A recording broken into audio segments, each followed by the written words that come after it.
Hello, everybody, and welcome back to Talking About Birds, the only Cardinal podcast that, like most player interviews, is not very interesting. My name is Nate Heininger, and I am joined, as always, by my co-host, Ben Samorka. Most player interviews, but there were some good ones this year, I thought, at the winter warm-up. There were, yeah, and we're going to talk about that. We're going to talk about all of the winter warm-up news. We're going to talk about the roster invites to spring training. Can you believe we actually have that to talk about? Woo, woo. And the international signing class.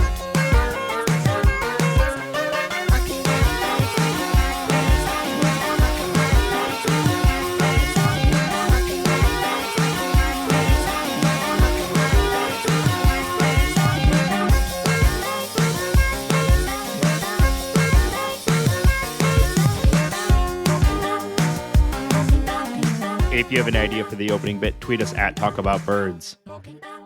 Ben, Hi. how you doing?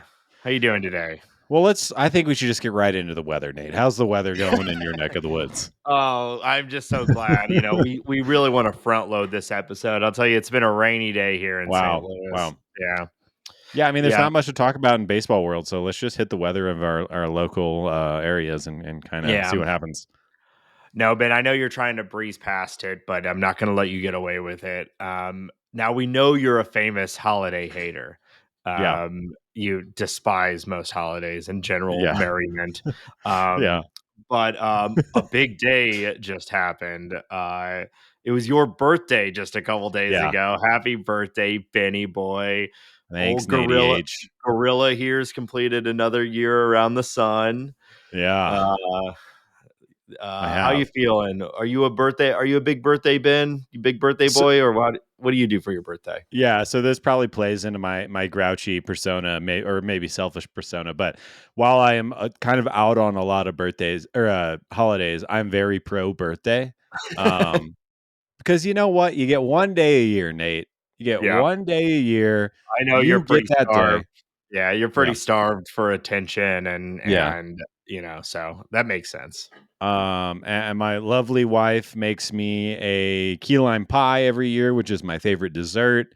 Wow. And we usually go ham at some restaurant, which we did last night, which was fantastic. And that's really all I want is, nice food, and a lot of it.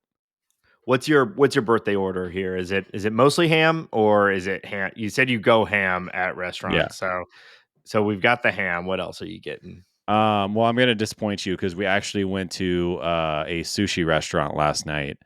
So I was eating mostly. You don't find ham in a lot of sushi, do you? You don't, but I had maybe the best piece of sashimi I've ever had in my life. It was tuna wrapped in toro, with like a little bit of soy sauce. It was absolutely incredible. But the waiter did talk me into getting a Wagyu beef roll, Wow. which isn't ham, of course, but I think that's the most ham adjacent item you can really get at any sushi restaurant that's worth their whatever. So that was really good. But yeah, no, I mean, I had God, I don't even know. I think I had 6 pieces of nigiri, a sashimi order to myself, and a couple of rolls. I went. The bill was high, and I went for those high end. I just, I went hard. It was lovely. Tequila. Okay. Hey, Molly and I went to a restaurant here in St. Louis called Indo the other night, and it is a shout out to Indo if you've not been. It is also a Southeast Asian restaurant, and they do like really nice small plates. And I had lamb tartare. You ever had that before? I have had that before. I'm a bit of a tartare freak. Yeah. It was good. It was very, very good. So, well, I'm glad you went out and celebrated. Yeah. I like a lot of like tartars and sushis and stuff like that. And I feel my Mary is a vegetarian. And I think the sushi, because it's presented so beautifully. But I think if you are a vegetarian and you get a plate of like beef tartare or lamb tartare or something like that, I has to just not It's be it doesn't look appetizing to me, really. I just know how good it is, but for a yeah. vegetarian, I have to imagine that's an It abomination. may be the polar opposite of vegetarianism, eating Yeah. raw meat. Yeah. At least at least fish is oftentimes, there will, like, pescatarian. It's a little Yeah, closer to right. vegetarianism. Well, fish don't have Um, souls, as we all know, so it makes it yeah, all go of down a course. little easier. Of course. Yeah. Um, well, yeah, so I'm glad you had a good birthday, and this last week, um, really we got hit with a wall of Cardinal news and Cardinal information. Yeah. It's been a dry winter here for Cardinal news generally, but with winter warm up, which is a cool event. Have you ever been to winter warm up before? No. Yeah. I went like one time a long time ago, and it was fun and cool, but I've not gone for quite a while. I probably should. Maybe I'll try and go next year. It always seems like a great time. But lots of new information, Yeah.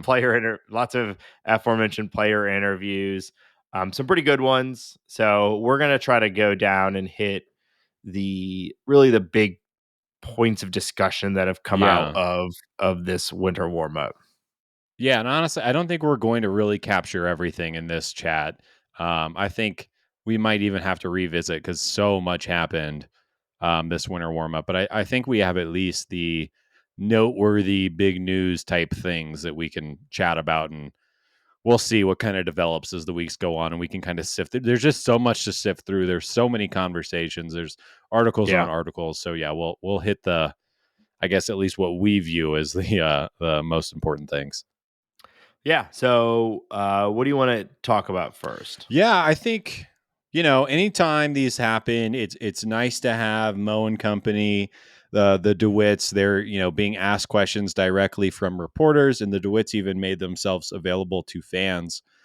Which honestly, I can't remember off the top of my head if that's something that they always do at winter warm up, but I appreciate it.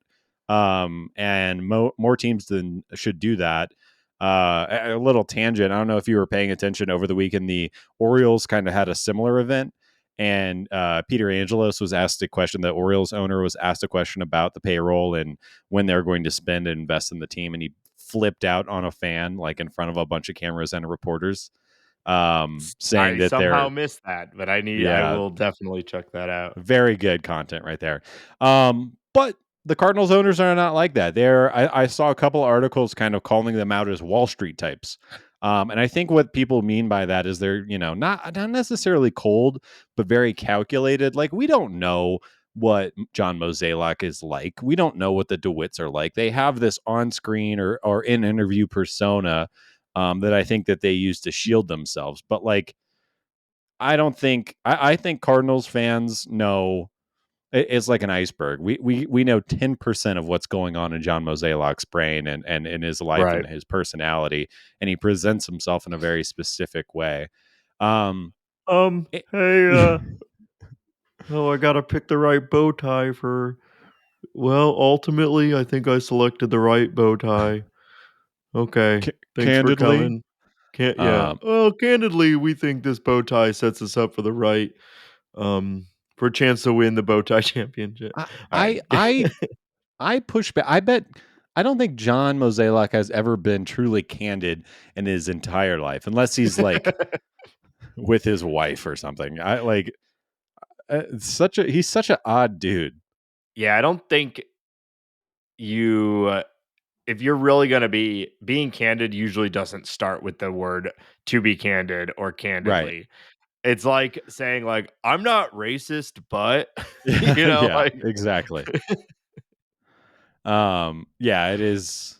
It's a weird smokescreen. Anyways, um, I want to hit on some of the things that Mo hit in his big long presser, and he kind of came out and just spoke for like 3 minutes. Here's the situation. Here's what I see with the club. Yes, we did technically raise our payroll, which, um, Yeah. Cool. I Alright, think you you. got us, Mo. You're right. You didn't lie when you said you're raising the payroll. Alright, No, we get it. It did go it, up a little bit. And yeah, I like to pick on that a little bit. Yes, technically they did. The payroll is more now than it was. But it essentially had to be. So don't pat yourself on the back too hard. And the way in which he came out so defensive, like defending that point, makes me think that Mo really misread the market. Him and his squad did not understand the free agent market that they were walking into. I think, candidly, Nathan, Wow. like 30 or 40% of MLB understood the market they were walking into, and everyone else got driven by really, really fast. So, that's Yeah. fine. But I think Mo is he's just the type of guy that he would much rather say, well, yes, actually, technically, we did raise payroll. So I stuck to what I said rather than be like, oh, the market got ahead of us and we didn't adjust quickly enough. And here we are. Yeah. Yeah, I think you're probably your number there is too high. I think that just a handful of teams drove the new market, and most teams were never going to participate in the first place, and then some teams like the Cardinals who maybe consider themselves possible players in it were then completely driven by because of like the Mets and the Padres and these teams that were willing to seemingly go well above expected market value for these Right. guys. Yeah. So I will take his defensive stance as an admission to what we just discussed, I suppose. Yeah. More things that I thought were interesting, specifically from Mo, is he just outright said, he was being very candid, I thought, in this part of the interview, that they missed on the left handed hitter that they wanted to acquire. And that's interesting for a couple of reasons. Like, okay, they definitely see left-handed hitting as a whole, which I think I'm not sure I would super disagree with that, but there's a reason you don't bring back Corey Dickerson. Everyone's high on Newt. I think you and I would say that we're probably, I don't know, optimistic is probably the right word for Nolan Gorman, and Hmm. optimistic for Burleson for sure. And those seem like quality left-handed bats, but I guess unproven. But I thought interesting that he said that was something they were actively shopping but missed out on. Yeah, it makes me wonder who did they miss on, because Yeah. was it like Bellinger, or like who was it specifically that they were targeting and that they missed on? Would Because it's would not you like there's just been, yeah, would you describe Bellinger as a bat? no, not particularly, but as far we like he's the type of player that had made sense to me for the Cardinals to gamble on.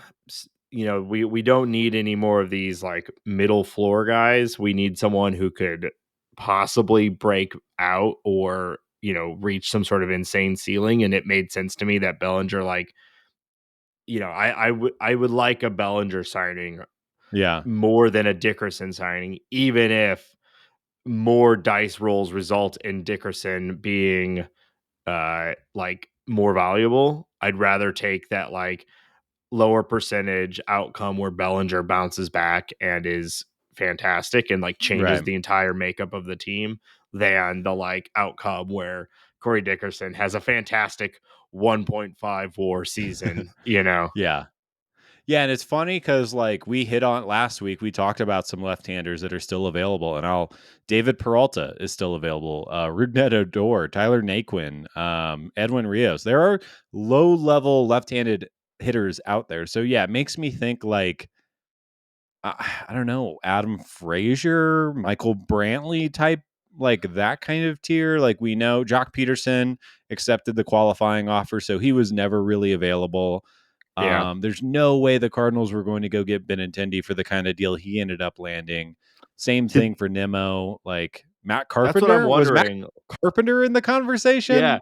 When they say they missed, are they talking about someone specifically or just like we knew we were going into this offseason looking for a left-handed bat and we're not going to do it now. Like maybe there was a trade they were trying to pull off that they didn't pull off. I don't know. It's not Yeah, like there was some clear obvious improvement left-handed hitters that you could get that fit right into the roster because also like I think he said it in the interview like this role they're trying to fill is basically a bench bat reserve player, and so most guys Right. don't want to sign that deal. And so, what are you really looking for? Is it like, I don't know, what are you looking for that the slew of left-handed hitters that you just talked about don't already offer, other than Right. some degree of proven ability at the major league level?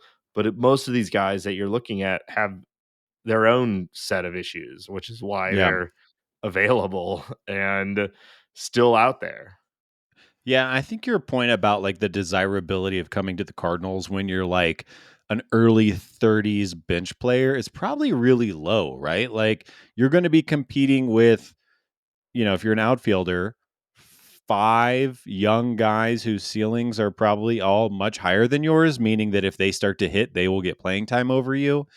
Right. And in the infield, there's really one position of flexibility, and you still have Brendan Donovan and Nolan Gorman to compete with. And I mean, the we've talked about it all winter. The floor of this team is really high. Like it's easy to complain about the ceiling, but the floor is so high. I think throughout like all 26 guys that I think you Right. nailed it. Like if you're, we saw what happened to Corey Dickerson. How many interviews last year did he come into where he's like, I just I had to reset and think, I am good or whatever the hell like what Yeah. what I'm talking about, the He kind went of through like a mental health, issue right in the middle of the season because he wasn't right. getting playing time. But then, hey, he got 10 hits in a row. So we'll always have that. Yeah. Yeah, we'll always have that. Um so yeah, interesting, and again, wow, look at Mo Bing. He's really opening up Wow. the door to his mind. Wow. Another thing that Mo talked about that I thought was interesting, and caveat, the conversations have not begun yet, but he did express the level of interest of extending Michaelis, Jordan Hmm. Montgomery, and even Jack Flaherty, which I think Miles surprises me slightly, Monty surprises me none, Jack surprises me a lot. Yeah. Um, we had talked about Miles making sense though. The Cardinals have like no rotation after next year. He's Right. he's been good. He's the type of pitcher you project. He's not a stuff guy. So like you expect that he should age reasonably well, and he seems to be going well so far. I do think he's the type of player though that the bottom basically is just going to drop out at some point. Um, but hopefully it's not too Yeah. soon. I mean, he's kind of Wainwrighty in the fact that, Yeah, like, as long as he's locating, he's effective, right? that's what I mean. So like if he can keep that up, he could do this for 4 more years. Right. Um, so it makes sense to me. He's probably not going to command a crazy contract. He's been good. He's comfortable with the team. Go ahead and give him a couple more years. I think we'd all be fine with that. Montgomery, we've talked about enough. We spent a while last week on why he should extend. He should be Yeah. extended. He's the perfect candidate for it. Flaherty is interesting. I will say that I am into it.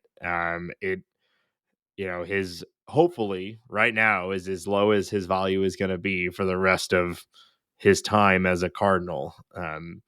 It seems like he's going into 2023 healthy. I know we've said that before, but all these injuries have really been like continuations of the same thing. And he was finally healthy at the end of last year, normal off season, everything's looking Yeah. good. This is a big test year for Flaherty, and I feel comfortable gambling on him. I think it's worth it, and I would be supportive of an extension because seems worth it. Because if you do get that high end outcome, and he's the pitcher we all thought he was, you're going to get him at a deal because Yeah. we know how expensive pitching is on the open market. And if he's bad, well, that sucks. But you're going to have Yeah. to we have to pay for pitching really soon, unless you're truly a believer that by next year, Graceffo, Jerpy, Libertor, Thompson, all these guys, like we're going to have Yeah. an effective rotation out of all of those guys. Yeah. And I think that you're right. I think I have no earthly idea what a Jack Flaherty extension looks like. Like, do you give him 3 years with an opt out after 1? Do you give him 5 years and up the cash a little bit?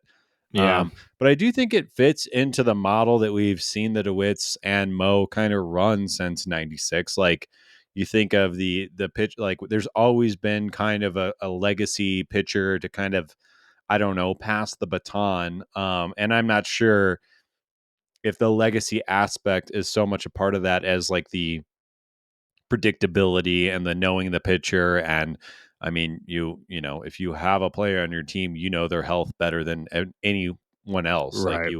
you know Jack Flaherty's situation better than any free agent pitcher situation, you know, by a factor of 5 or whatever. So there's value there. But yeah, I think I'm here for it. I mean, even if Jack isn't 2019 Jack, he's still good. He just needs to age into it a little bit more and figure it out a little bit more. Yeah. I mean, he's getting there. He's entering into his prime years. If he's going to be really good, it's likely over the next 5 years, Yeah.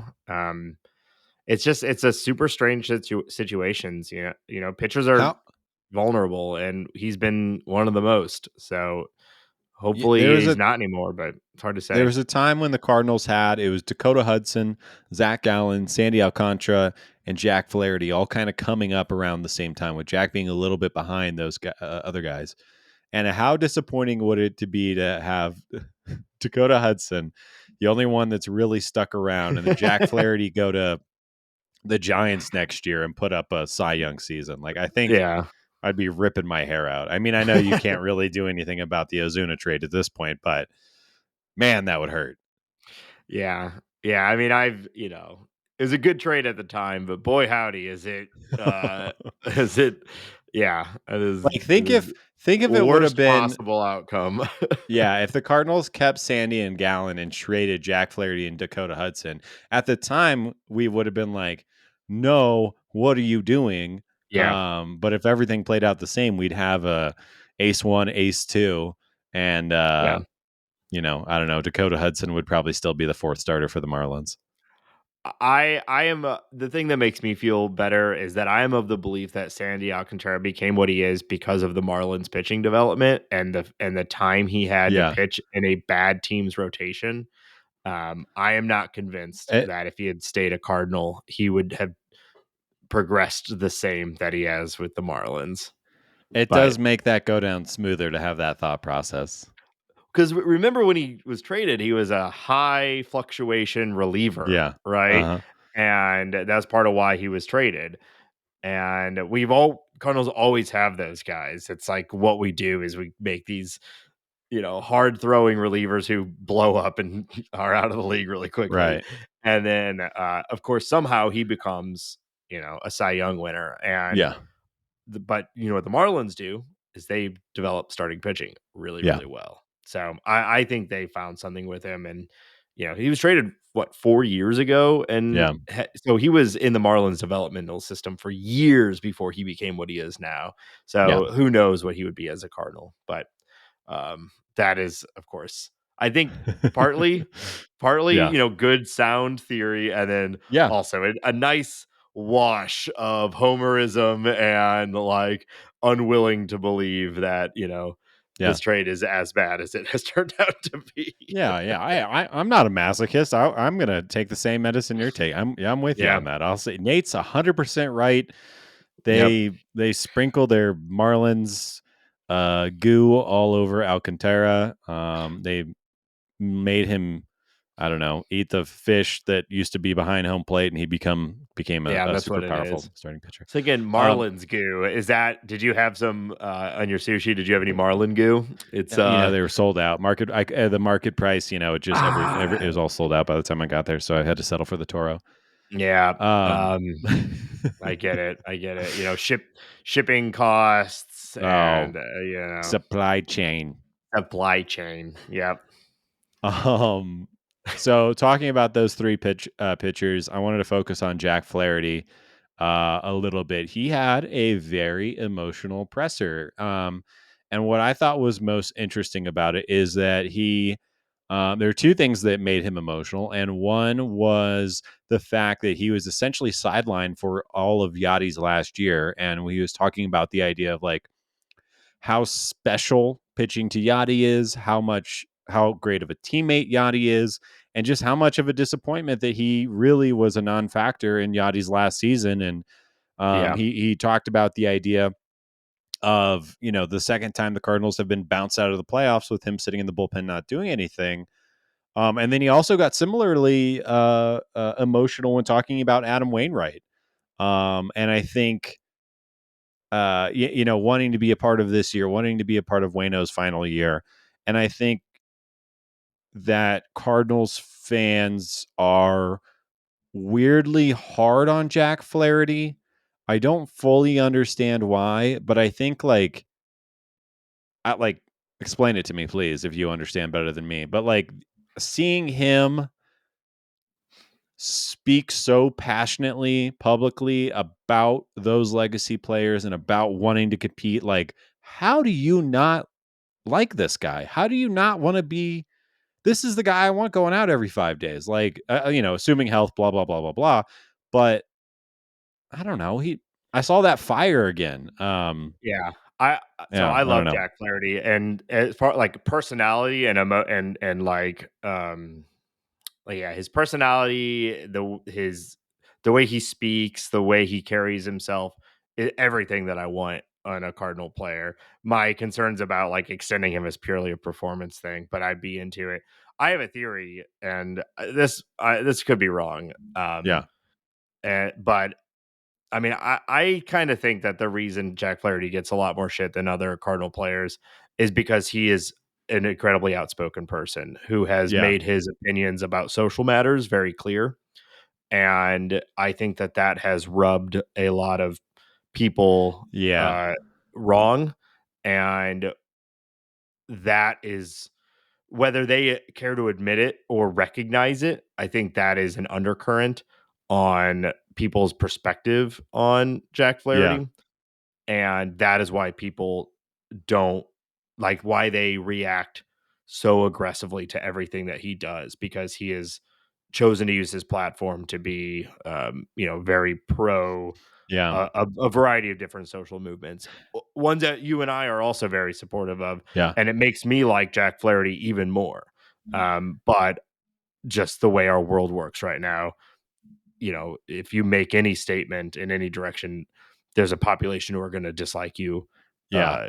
more. And so he's a very public It, figure. And so when it, you do that, you open yourself up to, additional judgment. And right or wrong, I mean, I have my opinions, but that's my theory on yeah, why he gets more hate than other Cardinal players, especially like you're right. He does everything that people want from a Cardinal player. He's like yeah. the ultimate team player. He's the most outspoken pro Cardinal person on the team, probably. Outside of like, I guess like Wayno, who's like the team He's spokesperson. almost a mascot. Yeah, Yeah, right. exactly. So Yeah, after him, it's like Flaherty's the most pro Cardinal on the Cardinals. You don't see yeah, anyone else out there as much as him talking about how much he loves the team, but he gets this hate, and I think it's all.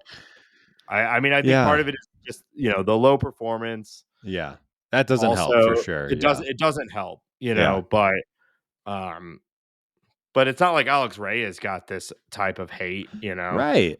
And So and like I'll compare him to Miles. Like, and I want to be clear. First off, I'm fine with either approach. If you want to be yourself and be outspoken and passionate about what you believe in, that's great.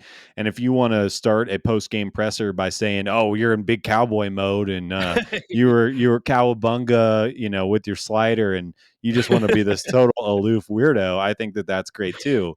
But yeah. like Jack Flaherty gives real answers. Miles Michaelis is doing like his 5 minute He's stand up doing a bit. bit. Yeah, he's doing a bit every time, which yeah, also a big fan of. I But think I they're think that's both great. Yeah, no yeah, problem either way. But it's like, yeah, well, how are you giving this guy shit and you're not giving the other guy? He's not even saying anything. He's just saying yeah. like 90s catchphrases. But anyways. Sometimes you gotta surf up, dude. Grip it and rip it, and let the big dog eat. So Yes. um, Uh Yeah, Yep. of course, and I'm obviously trying to stay very down the middle here Sure. on it. But that's my theory on why people have an over the top reaction to Jack Yeah. Flaherty, because they already don't like him because of his Yeah. Yeah. the way he's chosen to support things. Well, we support you, Jack Flaherty. I hope you have a great year. Man, it'd be so nice for him to just put it together and give us It, 180 or so innings. it changes the entire complexion of this team. 100%. 100%. Yeah, it's the whole thing is different if you have Yeah. Jack Flaherty as an ace. Yeah, yeah. Speaking to that, I think that gets us to our next point really well. The Cardinals and Mo and Co. and all those folks hit it hard. Cardinals are not going to deviate from their model. And like I said, I think Mo's model was a little behind the times this year, and I'm sure they'll adjust and recalibrate and figure that out. But to the point that you're just talking about, like DeWitt said, we have a Jack Flaherty at home. We're not going to go get another one out there, and I think that their model is draft and develop, spend the money wisely, and I think that they're going to take they look at Jack Flaherty as an ace. Now his health is a huge question mark, and I think they kind of look at something that as a thing that they can't control. But in their mind, in their model, in their books, however they're breaking it down, Jack Flaherty's the ace. We don't need another one. Yeah, And that's really what I took away from that. But I think Cardinals fans just need to understand very, very, very, very rarely are they going to shell out the big bucks, and they're just going to try to win the Central and roll the dice. Kind of like what we've been talking about. yeah. The Cardinals will not attempt to be a super team like the Mets or the Padres. Um, even the Dodgers have taken a slight step back from trying to be like the super team who signs every single good free agent. Right. And I get it. I think that's fair. Look at this year's World Series. You've got the Phillies, who they're becoming kind of a super team Yeah. with this offseason and whatnot, but they were they were not a team that you would call built for the built for the World Series. I mean, we everyone No. kind of retroactively spun that into, because they did well. So now you're figuring out, why did they do it? Oh, two Yeah. aces and you hit home runs. That's, but like going into the season, they were not a team that was considered built for the postseason. And the Astros on the other side, I mean, they go out and get guys, but they're almost an exclusively homegrown team that just makes really smart, uh, Well, yeah. decisions. So Who've the Astros let walk in the past 4 or 5 years? They've George Springer, their superstar center fielder, Carlos Correa, their superstar mhm. shortstop. Um, Who am I? I'm forgetting somebody. They've obviously Just retained Verlander, Altuve. just Oh, let go. Verlander, Garrett Yeah, Cole, yeah, who they basically made into a star level pitcher. Charlie Morton, who they made into a star level pitcher. Yeah, they let guys walk. yeah, Now they keep around Jordan and Altuve. They spend their money smartly. But yeah. yeah. So, But yeah, I but think oh, sorry. yeah, just it is a common thing for us, ourselves included, to complain about. But to be fair to the Cardinals, they are pretty. They say this pretty frequently. Like Yeah, they're not out there saying we're going to compete for the top free agents. That we yeah, kind of felt maybe that's what they were saying going into this year with yeah, stuff like our payroll's going up, but turns out they meant spend basically Yachty's salary on Wilson Contreras, and yeah, then yeah, okay, arbitration prices yeah. are going to result in your payroll going up. All right, cool. You're big and smart, Mozeliak. Mozeliak will never say that again unless he is like, all right, I got a Edmund extension that's just sitting there waiting to happen. Like Yeah, unless he we're like about to sign absolutely, this. yeah, exactly. Now, to be fair though, like I still think there's a possibility that a trade happens, but Yeah, because that is the sort of stuff that he has been, not candid about for years. Like right before the Arenado trade, he said Matt Carpenter is our starting third baseman this year, and then it was like a day later they traded for yeah, Arenado. So that sort of stuff happens still. But the like going out and signing Rodon or Right. any of those things that we really wanted. Like, it's just not going to happen. Yeah, and I wasn't planning on hitting it this episode, but I'll just say that there has been a little more smoke to the Marlins trade rumors, and we'll Yeah. see how that all plays out. But nothing really to report on right now. Yeah. All right, moving down the winter warm up list. DeWitt asked specifically about Trevor Bauer, and he said the team's actions will speak for his opinion on that. I read that as a hard no. I think the way that he kind of, I don't know if you watched this presser or not, but the way that he kind of addressed that, I think there's not a chance in frozen hell that Trevor Bauer will be Cardinal, which you and I are very pro. Happy that seems to be closed by the DeWitts. I Yeah. mean, it would be hard to imagine, as conservative as they are, taking a chance like Trevor Bauer. But nice to know, or at least Yeah. I assume we know from that. Yeah. I think it's that seemed to close the door on it as well, of which, yes, big time support. I hope every club is making that decision, Yeah, though. I'm somebody's going to do still, it, Nate. Somebody's going someone's to gonna, do it. I know someone's gonna do it, but I don't know who it's I going to guess be. It might be the Orioles. I don't know. They're shitty. Okay, moving on. A little more no, the player red. news. You know what it is? It'll be the Reds Bring them because back.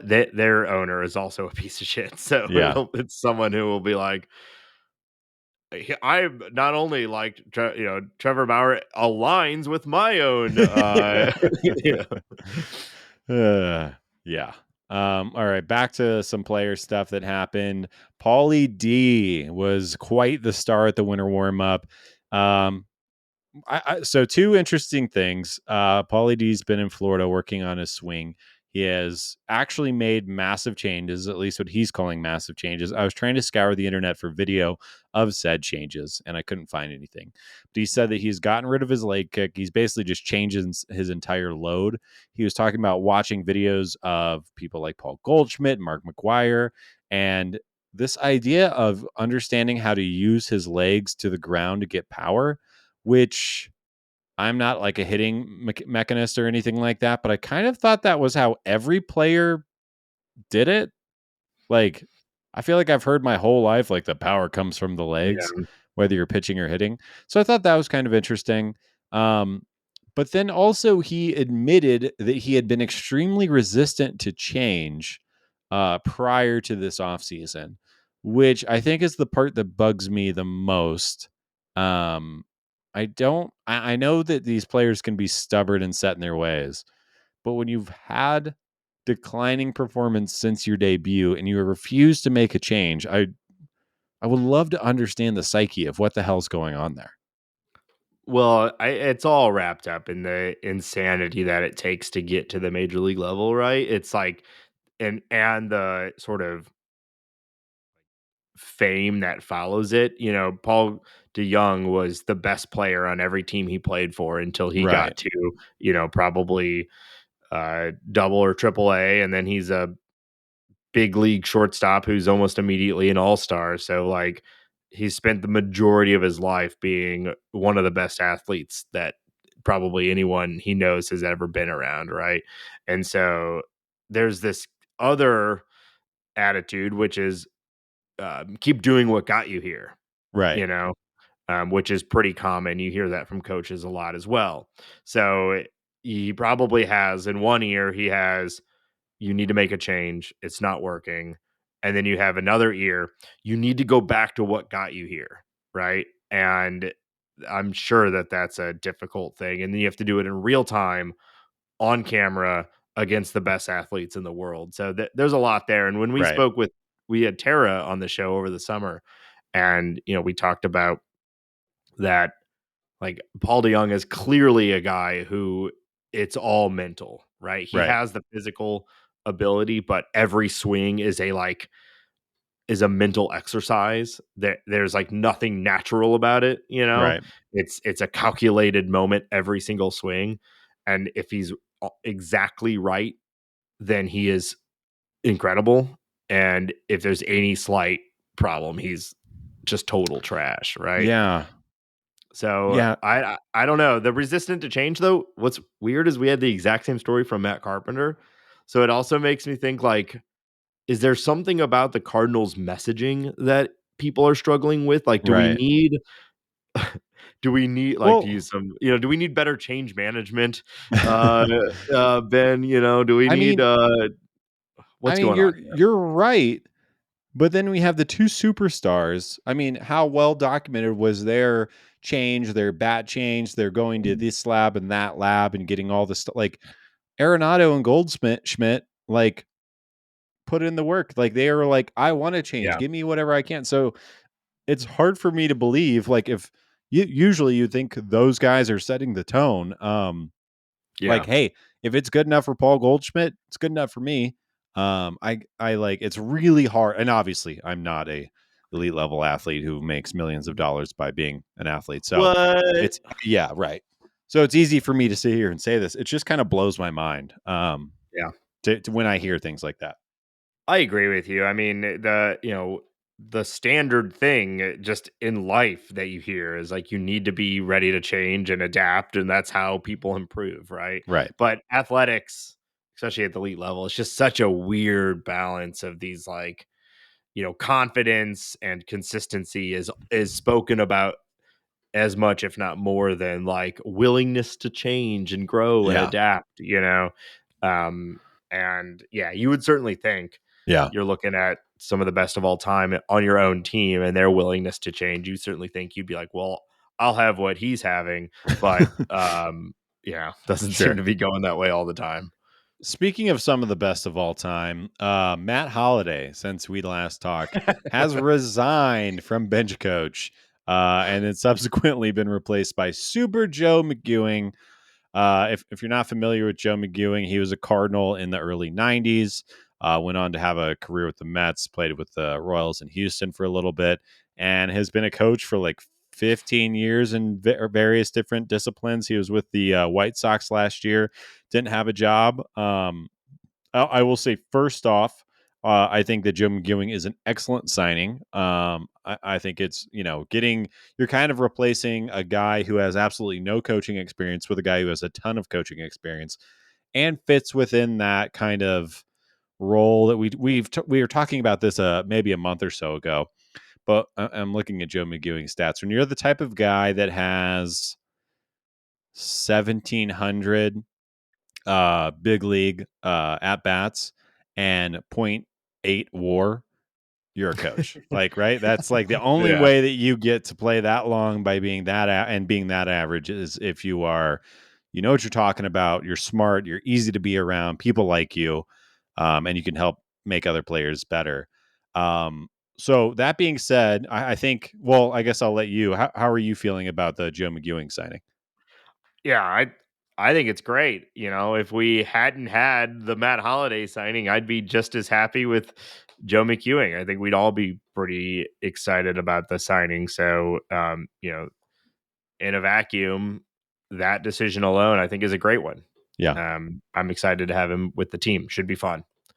Uh, the whole Matt Holliday thing, I don't have a lot to add to the discourse here, other than I'm just like I was really excited about having Matt Holliday as a bench Right. coach. So I'm bummed. Whether his reason for resigning is what he's saying it, whether it's why he signed up in the first place if he wasn't like, there's a lot of questions around it. Yeah. And ultimately I've landed on I don't care. Like it's weird. I wish it wasn't what had happened, Yeah. but Yeah.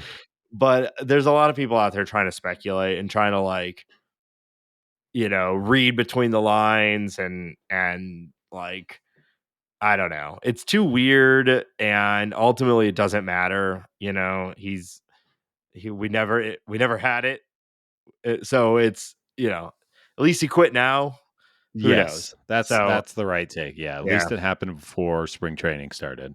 yeah. So I would love to see, Matt Holliday is one of my favorite Cardinals of all time. So Right. just having him like back with the org was fun. I hope, whatever it is that has caused him to drop out of this, like I hope that it it comes back around in time, and he can be a more of a presence with the Cardinals. But Yeah. Yeah, whatever, Joe McEwing is fine, or is fine. I I think the only thing to add is like and I think that there are little stories, like they're not all connected. There are little stories that are kind of to explain all of these things. But like the Cardinals and their coaching positions over the last 4-ish years, I mean, really since Matheny was on his way out, have just been like kind of fast and furious. Like it's been a lot of turnover. It's been quick turnover for, like I said, a bunch of different reasons. But I don't know, just kind of funny. Like this is just not how the Cardinals were previous to this little run that they've been on.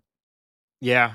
I mean, some of them have been promotions, right? Yeah, Like, yeah, and I think if you go beat by beat, most of them are pretty understandable and sort of make sense. Maddox what I read recently is that he was basically going to retire, and then the Rangers made him the offer. And since yeah, he lives like 20 minutes from the stadium, he's like, well, instead of retiring, I'll do that. yeah, So like each one, if you look at it, there's usually an explanation behind it that makes sense by itself. And it could just be like this is a bunch of random occurrences all bunching together, and it's not a like systemic problem. Um, but I don't know, or it yeah. is. There's something shitty about working for the Cardinals that we don't really know about, and all these guys are trying to get out of it. Yeah. Yeah, just kind of a weird set of circumstances. Okay. That's all I have on my on our winter warm-up meeting list. Anything else you want to hit before we move on? I just wanted to say I don't know if you watched or read any of the Arenado interview. He didn't necessarily give any brand new information, but he reiterated and continued to reiterate that obviously the market went buck wild after he chose to ignore his opt outs, and people were asking like, do you regret like probably losing $100+ million a year by A year. sticking with, or I'm sorry, over the Yeah. life of the contract versus staying with the Cardinals. And I mean, he's saying all the right things. Of course, he's not going to say anything different, but Oh it was shit. yeah, oops, nope, I do sure wish. Yeah. But I just thought it was nice. He said that like, I'm not a hired hand. I'm here. I want to win with this team. This is where I've always wanted to play. Paul Goldschmidt is my best friend, Yeah. and it was adorable. He's like, I sit next to him on the plane. I have dinner with him all the time. We wanted to win together, Yeah. So it's like, okay, it really reinforced that. Yeah, he's got a $260 million contract. He's not too worried about that having been a $350 million contract or whatever. He's comfortable. He's playing with his best buds, Yeah. and he doesn't really want to be someone who just chases a championship. He wants to win it with the team that he's on. And I was like, Yeah. I cool, mean, I love get it. the sense Nolan is the kind, like Nolan wants a statue. Nolan wants to go to Yeah, the Hall of Fame. Nolan wants to win a World Series. Like that's what Nolan wants. It is so hard to I think 99% of players take money over anything. But yeah, I do think that Nolan is that special type of crazy that just wants it. Like he wants the yep, baseball stuff. He wants the winning. He wants the Hall of Fame plaque. Like those things are important. And especially as we've said ad nauseum, like when you have almost, $300 million guaranteed to you, yeah. all the rest of the stuff, it goes down a lot Yeah, it smoother. makes So those a lot easier. Those decisions are a lot easier to yeah. make. It's a lot easier to be a philosopher Yeah. athlete. Right. When you're also generationally wealthy. So, Yeah, um, speaking of his generational wealth, I had not heard about this prior to this offseason, but the fact that he has a baseball warehouse somewhere in yes, Southern California that is like a massive facility built to baseball training. It's filled with his memorabilia and baseball memorabilia. And he's having like Tommy Edman and Lars and these other guys fly out to go work in his like undisclosed location warehouse with no windows is I mean that's if you got big time baseball money, that is exactly what you do is you make this like fun yeah. house in the middle of downtown LA or wherever the hell it is. he's got hundreds of millions of dollars. I mean, Yeah. it's like, when we sort of abstract it when we talk about it in within baseball terms, but it's like, yeah, he has, an insane wealth at this point and can, so it's at least kind of fun that he's making like Willy Wonka baseball factory Yeah. and all the Cardinals and whoever are going to hang out there over the off season. I know. I want I to mean, go. I was there last weekend. It was pretty cool. Yeah. The I would chocolate fountain, love the chocolate fountain was nice. I would love to see you swing a baseball bat in front of Nolan Arenado. That would bring me endless joy. You like snap your Uh, wrist. oh yeah, I for sure. I'll talk about this more when it gets closer, but for um a buddy of ours is getting married, and for his bachelor party, uh the guy organizing it has rented out one of the independent league stadiums here in Oh, in wow. in St. Louis, and we're getting 3 hours on the field, and we're gonna do like batting practice and stuff like that. So, you know, getting loose. Oh my Gonna god. I think it's 300 to left field, 380 Oh my to dead center. We're gonna just see what the old boy here can do. yeah. Can I get it out of the infield? We'll find out. Yeah. Yeah. You're known for your strength and flexibility and ida ball or bat to ball skills. Launch angle. There you go. Supply chain. Okay, let's move on. I want to talk a little bit about non-roster invitees because that just got announced. Wow. That's like baseball. That's a real baseball thing happening. Like, We're looking at rosters and yeah, lineups. yeah. Yeah. So I want to pair this with kind of two things. Like we pretty much know who's playing for the WBC this year, which is starting in March. Very excited about that. But we have Goldie, Nolan, Wayno, Miles, all playing for Team USA. Woo. O'Neill is playing for Team Canada. Tommy Edmond Hey. playing for Team Korea. And Lars Nootbaar playing for Team Japan. So that's 7 players that are not Yeah. that are would be taking up a ton of at bats in spring training, getting ready, all that stuff that just aren't going to be there. So I kind of got a little extra excited when I saw the non-roster invitees, and I have them kind of grouped, and I'm just going to kind of read off the groups, and we can I don't know chat about them. But the pitching group that I'm excited about that is invited, we have Gordon Graceffo, Michael Hmm. McGreevy, Tommy Parsons, Tink Hence, and Cody Whitley is back, which is I didn't realize that he was back in the mix, but he is back in a Cardinals uniform.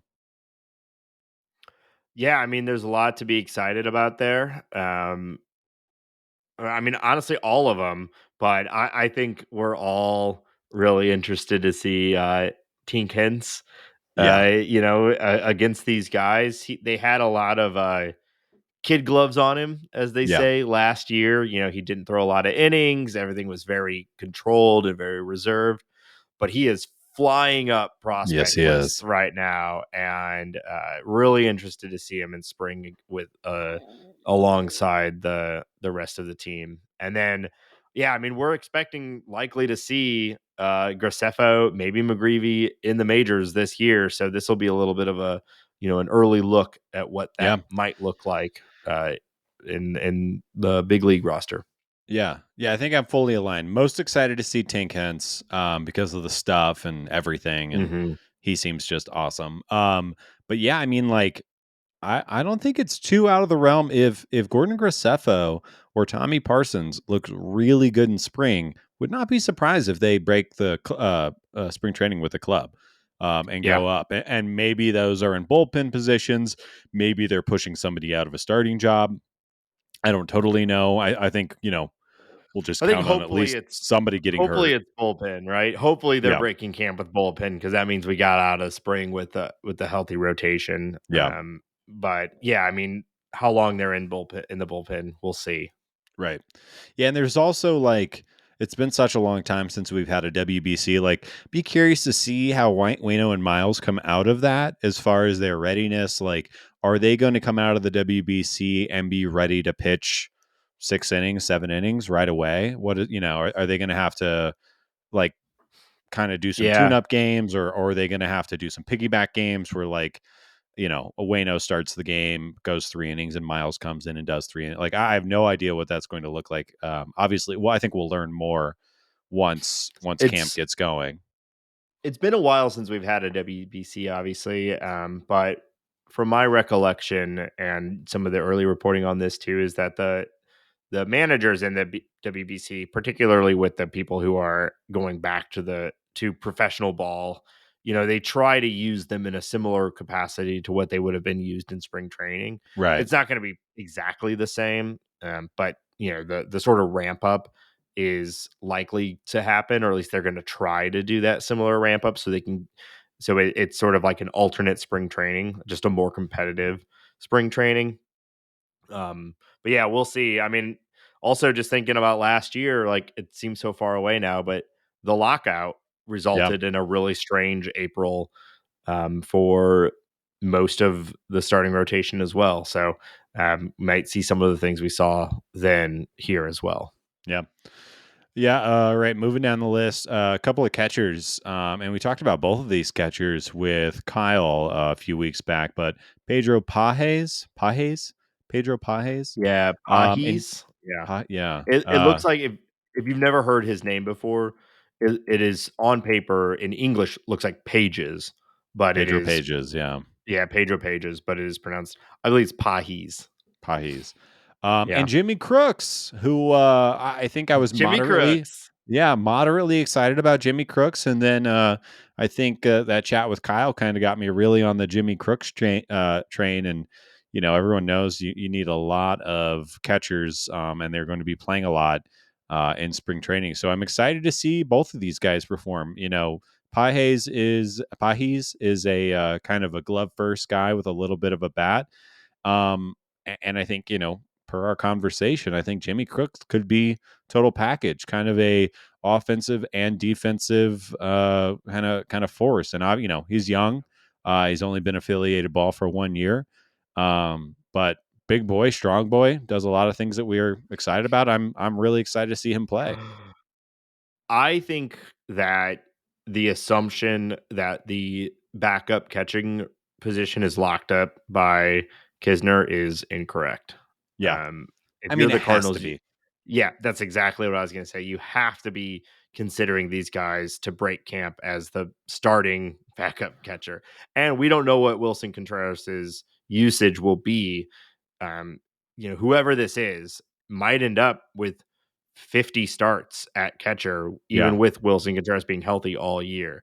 So this is a relatively important position or competition rather that I don't think is locked up for Kisner. I think he is in first place right now and arguably deservedly so for that position. But if any Yeah. of these guys, um, you know, crush it, it wouldn't surprise me if by the end of April there is a different catcher backing up Contreras than Kisner. And all due respect to Kisner, he's been a Cardinal for a long time now. Seems like a good dude.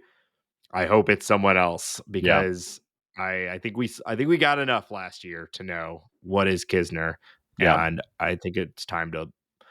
I think the Jimmy Crooks era needs to begin, or Ivan. Yeah. Let's get Ivan out there. Yeah, yeah. So he is obviously a rostered invite. So you would imagine Right, that he'll right. he'll be getting the bulk of the innings. But hopefully we'll see those young guys get a reasonable chance as well. And yeah, I think we should earmark this to chat about this at some point. But I think that's a really interesting question. What is Wilson Contreras' load going to look like? Because his bat plays well enough to DH. He'll definitely be getting at bats there. Could even see him getting at bats in left field or first base, although I don't know where those are going to come from. But I think that's a really interesting question. Yeah. All right, moving down to the position players, the non-catcher position players. Three names that I think are no surprise to anyone, but three names that are very exciting. Mason Wynn, Oscar Mercado, who's back. We talked about that a few weeks ago.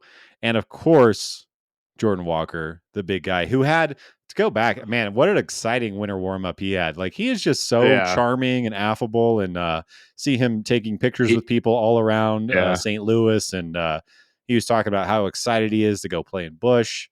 Um, And I mean, yeah, he's legit. He's the man. I'm so excited for him, yeah, and just to have him on the Cardinals. I think I have this vision of you've got Goldie and Arenado is sort of the like tense. We play hard, win hard, da da da yeah, da. And then hopefully right there, alongside them, you got Jordan Walker also playing hard, doing all the right yeah, stuff, but being this like affable, goofy guy. yeah. There, That's 12, 13 years younger than those two.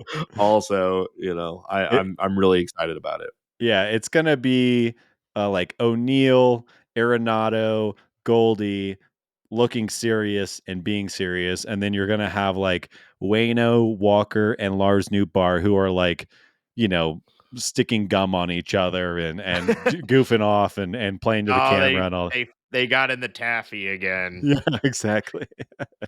Which I think is good. That's kind of the Yeah, exact clubhouse you want, right? Like you need your lunatics who will run through a wall, and you need the guys that'll keep it light and have some fun and flash the big yeah. smile and all that.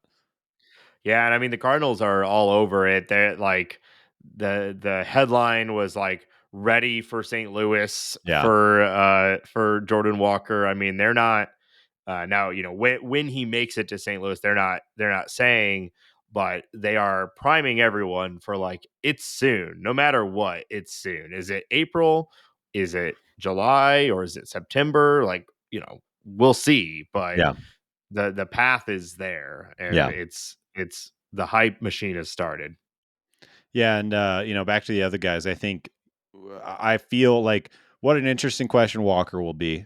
Does he make the big league roster? Does he not? I feel pretty confident in saying that Mason Wynn will not. I Yeah, expect him to be starting shortstop for Double A or maybe even more likely Triple A. But we'll get to see him quite a bit. I think.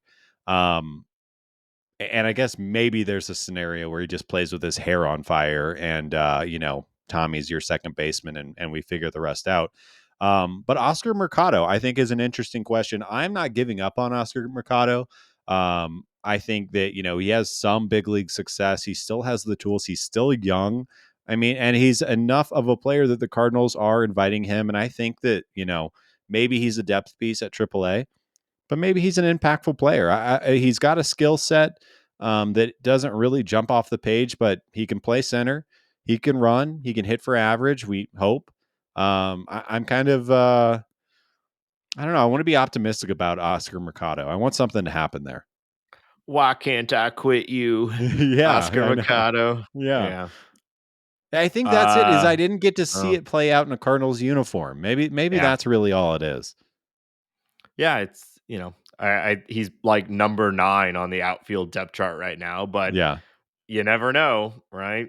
And there's worse. You could have worse than him as your like ninth on your depth Sure. chart. Yeah, that's fair. um Mason Wynn, I think, I bet he's a September call up kind of guy. Yeah. Getting those ABs, getting ready to, possibly be the starting shortstop in 2024. Yeah. That's my Yeah. guess. Oh man, that's having Yeah, Win and Walker. That's just going to be an absolute blast. Even if Win doesn't hit so much, if he is just like a ace defensive shortstop with the best arm in yeah. the league and a guy that can steal 25 bags, like he's just going to be so much fun. I love his Gold, personality and everything too. yeah. Goldie's gonna need to get a padded glove there at first. Get Goldie a catcher's Those mitt. those old man hands. He's gonna need the Jubei baseball, Yeah. so he can catch the Jubei tornado coming from Mason Wynn there at short. Yeah, that's so fun. I think it was Walker did an interview with Fangraphs, or they were talking to Walker about Wynn's arm, and he said that he thinks there was all that hullabaloo about Wynn throwing that ball from shortstop 100 like 100.1 or 100.3 or whatever, and Walker was saying that he's thrown harder than that. There just haven't been speedos on it, like. Yeah. Not to mention I he's also still very young. Like this arm could get even better somehow. But what an exciting tool. Yeah, completely agree. Yeah, I mean it's the two top Cardinal prospects are getting close to the majors, so we're like, Yay. hell yeah. Anything else from spring training you want to talk No, about? there'll be more to Okay. talk about, but I think those are the guys I'm excited about, and also just excited about WBC stuff and all that. A Yeah. lot of Cardinal representation this year, which is going to be fun. Yeah. So we've got a few more things we want to talk about. But before we do, of course, we want to remind everybody that this show is supported on Patreon. If you are enjoying the show, want to support us and the time we spend every week to bring this show to you, consider subscribing to our Patreon, patreon.com/talking about birds. Subscribers at every level get into our private Discord server, the Bird Scored. Bunch of rude dudes with attitudes in there hanging out, God. talking about cool stuff that cool people talk about. Wow. So, yeah. Again, that's patreon.com/talking about birds. And also consider leaving us a review on your favorite podcast platform. It helps. Ben, where can people find us online? Yeah, make sure to follow us on Twitter at Talk About Birds. You can also follow us on Instagram at Talking About Birds. And if you want to email us any questions, thoughts, corrections, threats, praises, you can hit us up at talkaboutbirds@gmail.com. Also point out that we are on Spotify. So if you prefer to listen to us on Spotify, subscribe and listen to us there. Yeah, absolutely. So, we want to talk a little bit about the international signing class. Always an interesting and exciting time. This is basically every team going out there and grabbing as many lottery Yeah. picks as they can. But right now, if you look at the best players in baseball, a lot of them have come from exactly this process. Yeah. So everyone's trying to find the next um, Tatis, Guerrero, Acuna. These guys all came through this process. So Yeah. Cardinals got a few interesting guys. I All think the we'll juniors. probably, yeah, a lot of juniors, which is always interesting because these guys, Vladdy Jr., Tatis Jr., purposely chose to enter the league through the international signing process rather than going through the draft, which is a very complicated and Yeah. imperfect thing that I don't think either of us are necessarily prepared to cast judgment on. So I'm going to kind of go past that for now. Yeah. But there's a lot wrapped up in the international draft, and likely some changes should happen and will happen to make it a more equitable situation for people. But anyway, Yeah. uh, it is what it is for now, and I know. we're yeah. So I almost uh, want like a Vince Gilligan written and directed show about the seedy underworld of Latin American agent draftee relationships. Like, because I think it is. I think you danced around it well. I think it is messy, at the yeah, very least.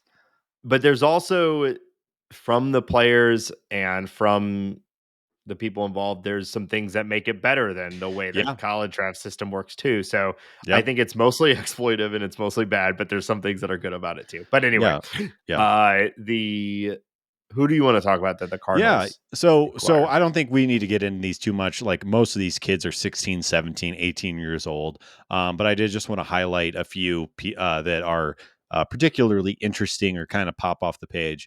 And number one is this massive Venezuelan right-handed pitcher. His name is Rainier Lopez. He is 16 years old. He is 6'9", which is gargantuan. And if you've seen video of him, he is just a big old dude. I think he's right around 200 pounds or so right now. But anyways, he's a 6'9", 16-year-old, and he sits 89 to 93 already. Yeah, And I mean, again, he's 16. Anything could happen. But I mean, if you're making a picture in a video game, he probably looks a lot like this, right? I'm imagining it like somehow you and I have gotten into a situation where we have to fight this guy and we run at him and he probably just grabs both our heads, bonks them together, and we're out in like 2 seconds. Get our ass beat by a child. Yeah, Yeah. 100%. Yeah, he's a projected to be a starting pitcher. Obviously, you can project anything on this kid. He's Randy Johnson right now, as far as we're Right. concerned. We'll Yeah. we'll see what happens. But very exciting. Probably the most exciting player the Cardinals picked up. The Cardinals also got a 20-year-old Cuban whose name is Ruben Menez.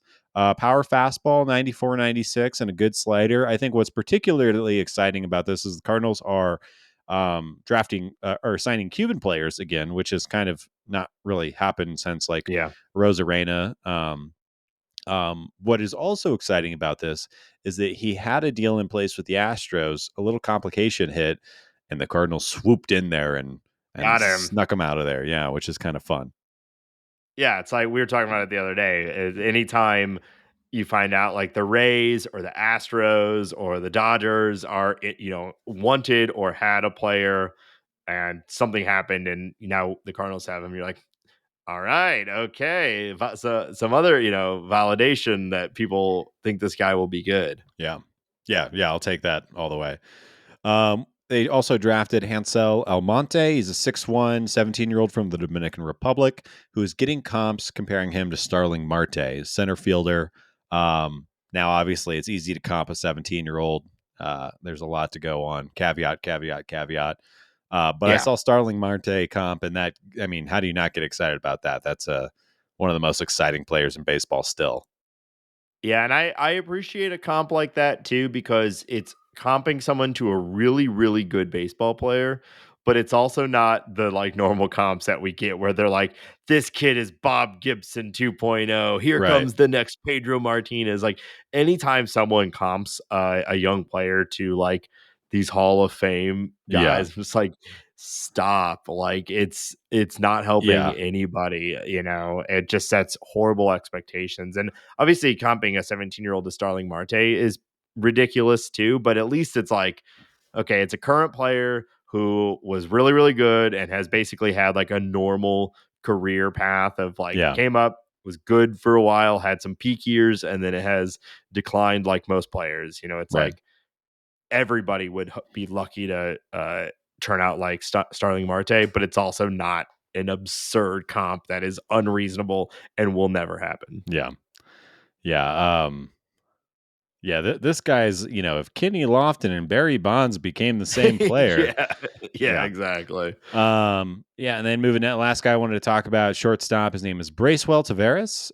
He is a switch hitting shortstop, who is a big boy, like I said, switch hitting, and seems like a glove first kind of guy. But somebody who could be, very exciting to watch. Again, he's a baby. The Cardinals signed a lot of players. I think there were 17 signings. There are probably more that are coming that maybe we can talk about next week. But another player who's, fun to watch. We'll see what happens. Interesting name, Bracewell. But yeah. Yeah, these are all guys that like best case scenario, we're talking about again in 2 to 3 years. Most likely scenario, if we're talking about them again, it's 4 or 5 years from now. Yeah. But you know, Bunch of that's how babies. you keep the wheel turning with your, college draft picks and then signing all these children and see what you get. Yeah. Yeah, I think, like I said at the top, Rainier Lopez is definitely one that I think just based on his physicality and tool set at 16, we'll be talking about him probably quite often. But Yeah. yeah, some interesting names for sure. I love the, there's tools that pop off the page for young people, which is always, Yeah. exciting. Yeah, and what an exciting time for all of these young people too. Um, Yeah, likely, there was you a know, video of Bracewell Tavares telling his mom that he signed for 450 grand, and is telling his mom, and his mom, just totally losing it and breaking yeah. down and tears and hugs, and yeah, it was pretty I mean cool. that's life changing money for the vast majority of people in the world. Yeah, And then when you consider where a lot of these people, are coming up from, it's not just life changing. It's like family trajectory yeah, changing. It's a lot. it's pretty cool. Yeah, Yeah.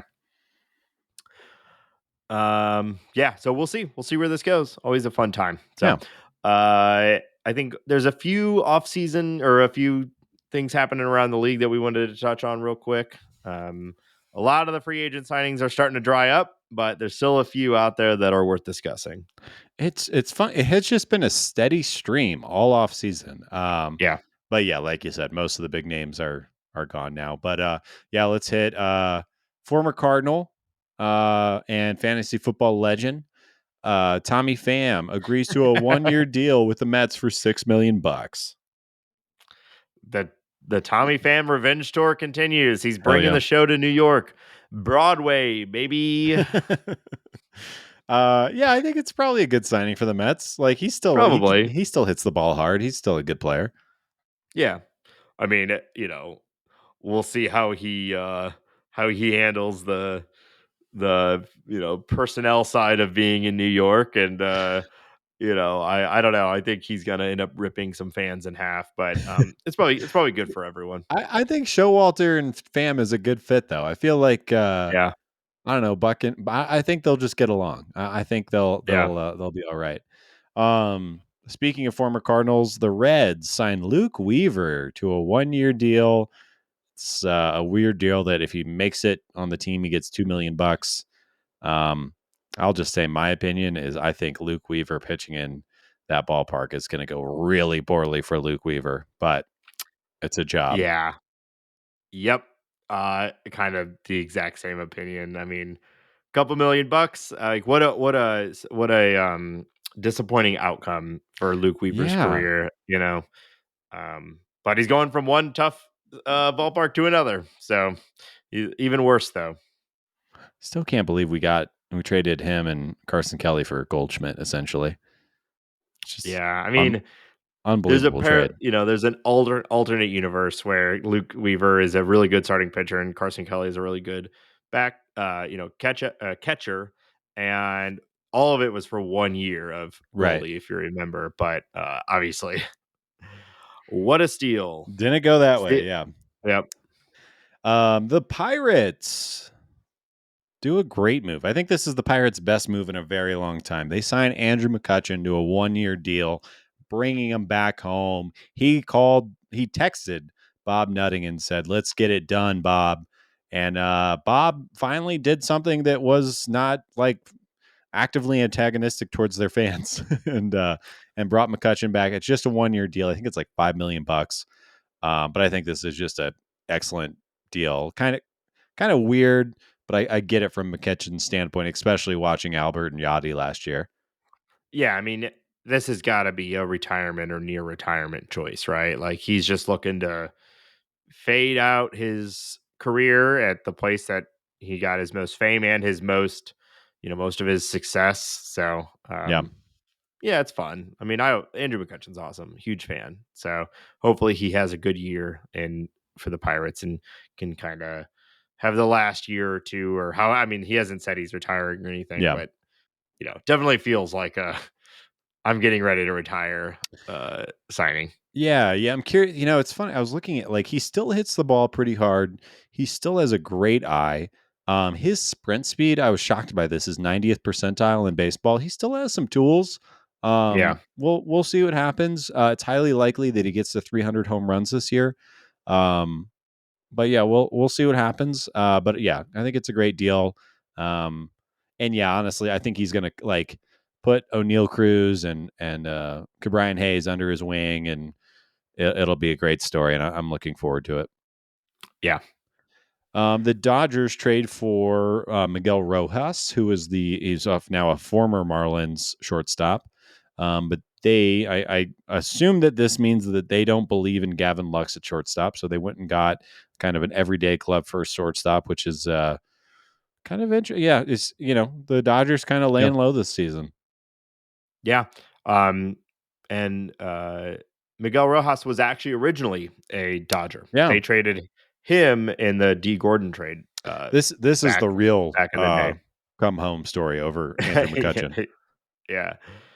Yeah, there's a lot. It's an interesting offseason for the Dodgers. I mean, the fun thing is I can't remember the last time the Cardinals were projected to do better than the Dodgers. It's been quite a while, but almost every projection system has the Cardinals as a better team than the Dodgers, which like seems insane to me, and I don't entirely believe it. But losing Trey Turner and another year of um, just age, I guess, for a bunch of these guys, but Yeah. still, um, yeah, we'll see. I mean, they're still a great team. I So know. I have a hard time believing, especially like Dustin May's coming back healthy. They have some really nice pitching prospects. We'll see, but I Yeah. like the idea. Yeah, same. Yeah. All right. Padres signed Nelson Cruz, agreed to a 1-year deal, $1 million. Good for Nelson Cruz. He's Yeah. 43, I think. And he's on one of the best teams in baseball, so Yeah. good for him. Yeah. Back with his buddy Juan Soto. And then this just hot off the press. This happened right before we started recording. Adam Duvall signs a 1-year, $7 million deal with the Red Sox. Uh-oh. Look out, AL East. Yeah, that's definitely a deal. Yeah, nothing to say on that. So there were a couple of signings in our free agent scraps big money draft, aka Fazbund. Nate struck it rich today. We're This we're one, coming back. Cubs signed Mancini, 2 years, 14 million. That brings Nate up to 74 million, and the Cubs, incrementally getting better and better. Yeah.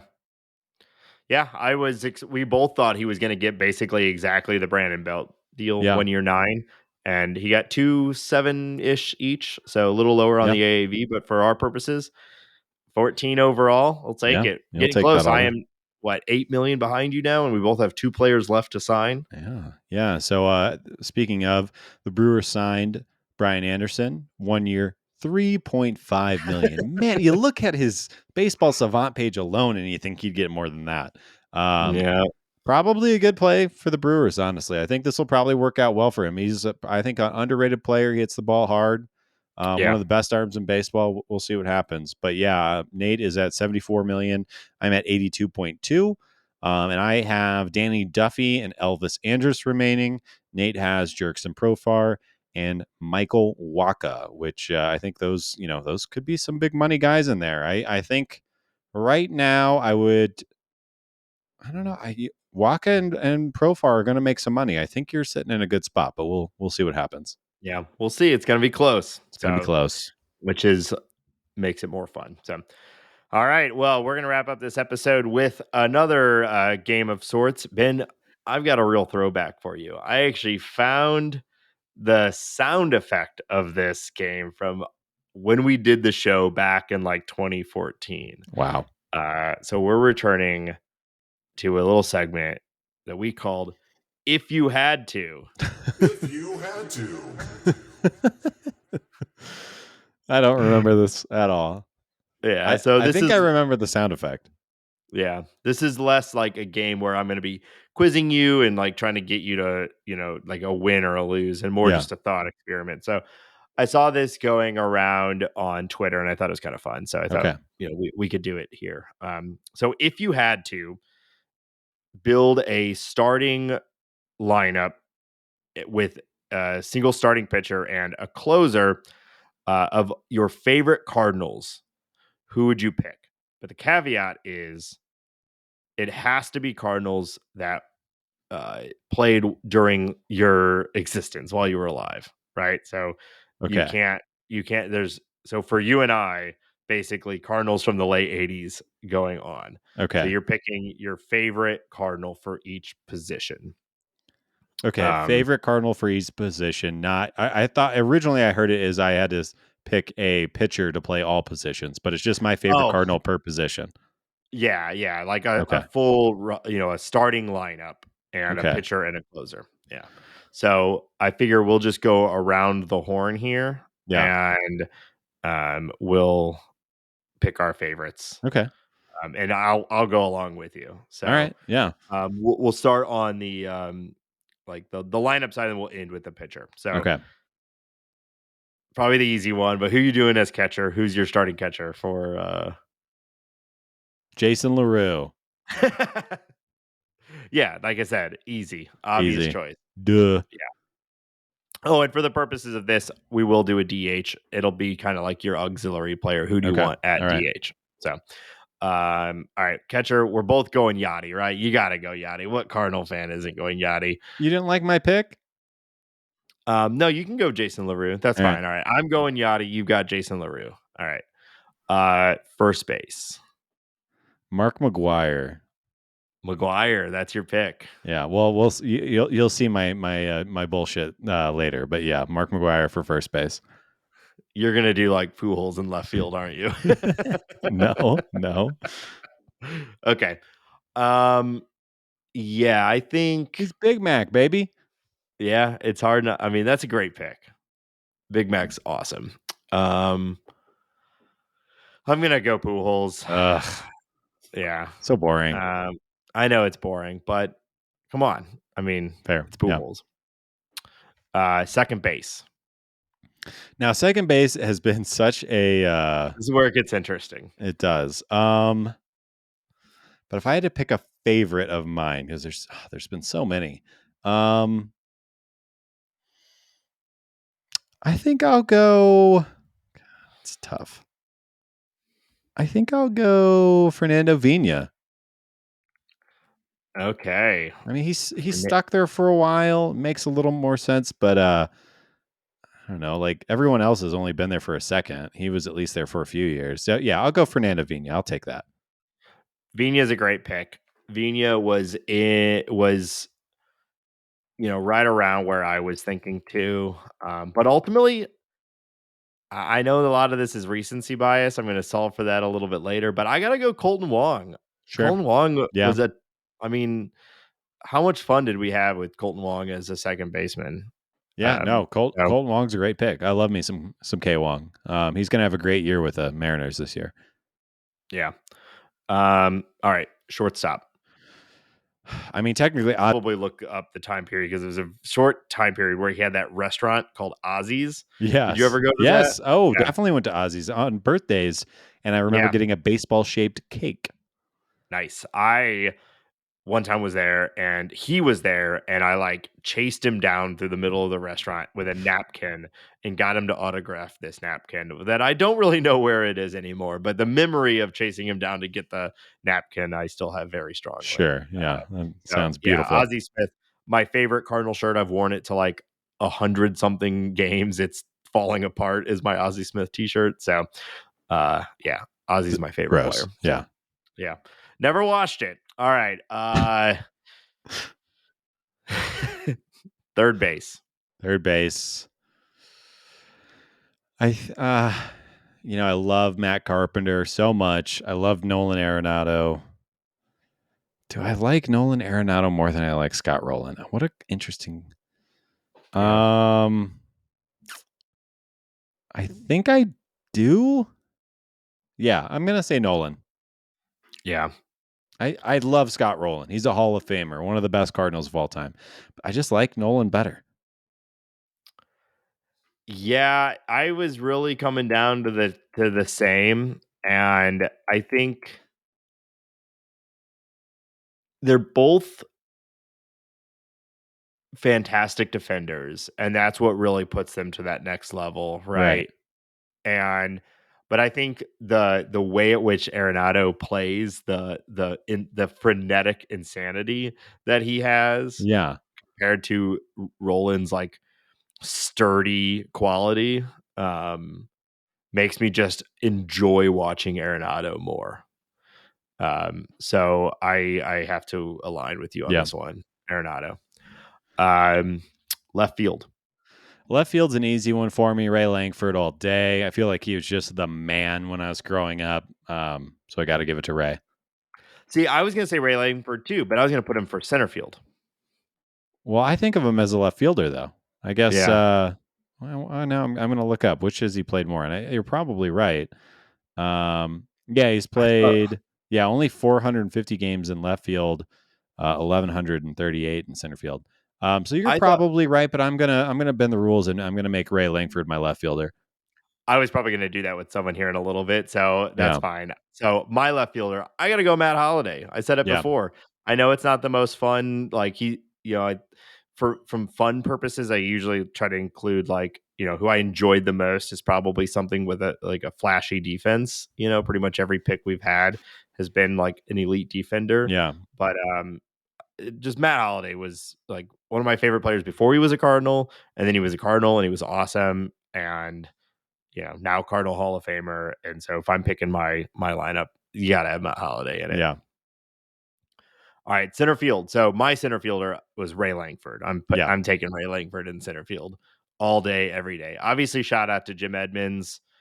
Obviously, shout out to Colby Rasmus. Obviously. Obviously, shout out to Tyler O'Neill, but it's Ray Langford for me.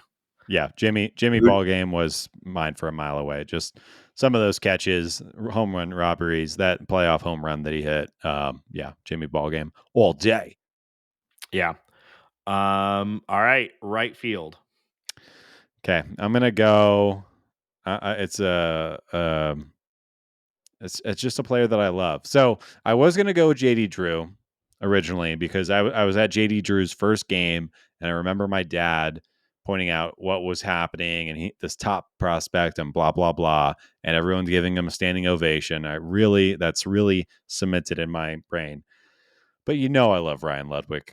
I know it was short, but I loved it. I love that he hit with his right and caught with his left. I loved the way he played defense and how he just came out of nowhere. And I've said this before on this podcast, but I remember exactly where I was sitting when I learned he was traded away and how much I hated that.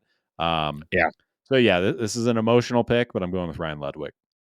Yeah, I thought you might. I mean, I really liked Ryan Ludwig too. I never had quite the connection with him as you do, but I certainly remember when he hit 37 home runs that one year. Hell yeah. What a year. For me, I'm going Willie McGee, baby. Yeah, that's a good one. Similar, like right behind Ozzy for me from the 90s, like just the fun factor. You got to go Willie all day. He's still around. I mean, who doesn't love Willie McGee? I love him. Yeah. All right. So now we got 2 more spots left. Yeah. Who's your starting pitcher? I thought we were doing DH. Oh yeah, DH. Sorry, Albert Pujols. Yeah. Okay. So that makes sense. His year last year. Come on, that cemented him as the best Cardinals DH of all time. It's fair. I mean, it's the first time we had one, but That was my bullshit response. I had that ready to go.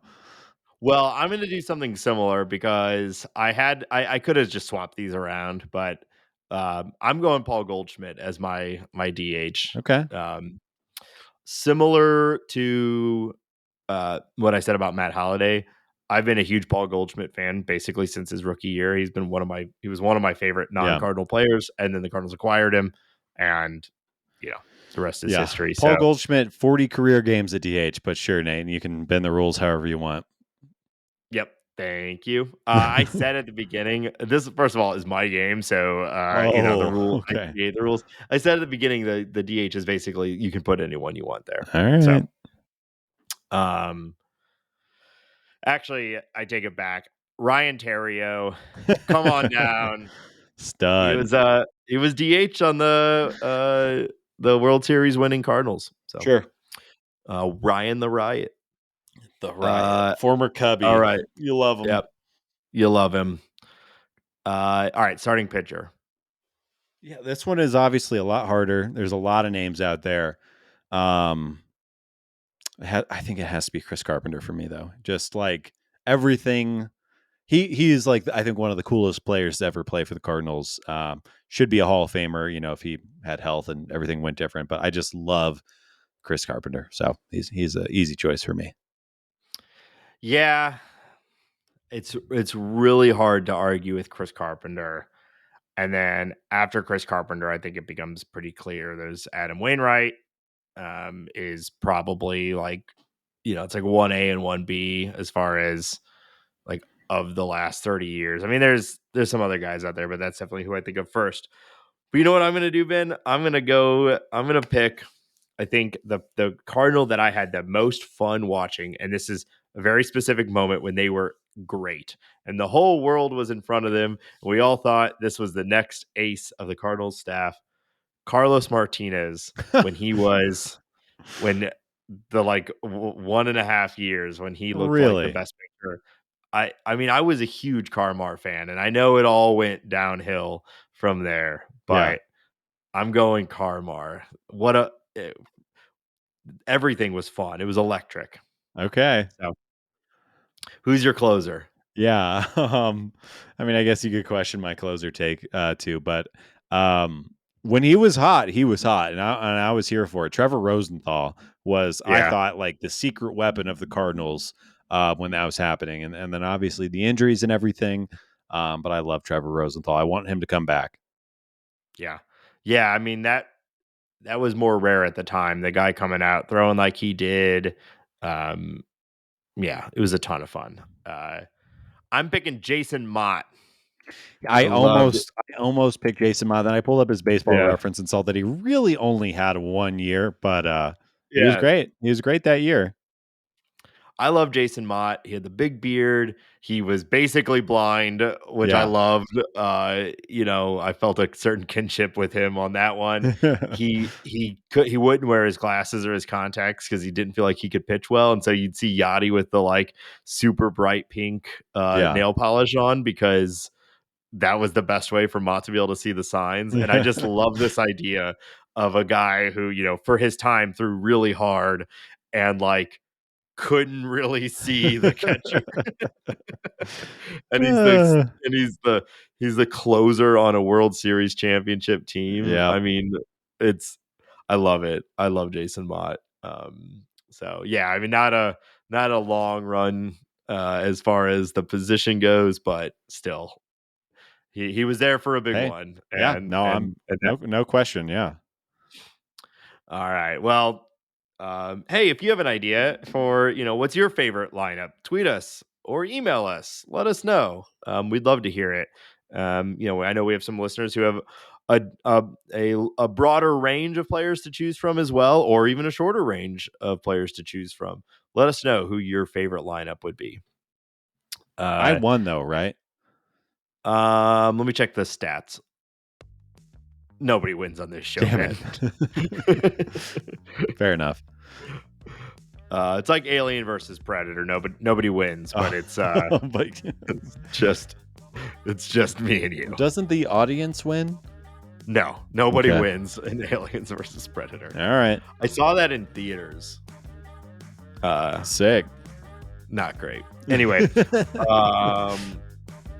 thanks everybody for being here, for listening. We're starting to get back into actual baseball, so we're getting through the off season. Pitchers and catchers report in less than a month. Can you believe? I can't. Wow. So we'll be back next week as always with another episode, and consider again joining our patreon.com/talkingaboutbirds. And until next week, Mozeliak, I still think you should trade for Pablo Lopez. Go do it. Tell him. Put him on task.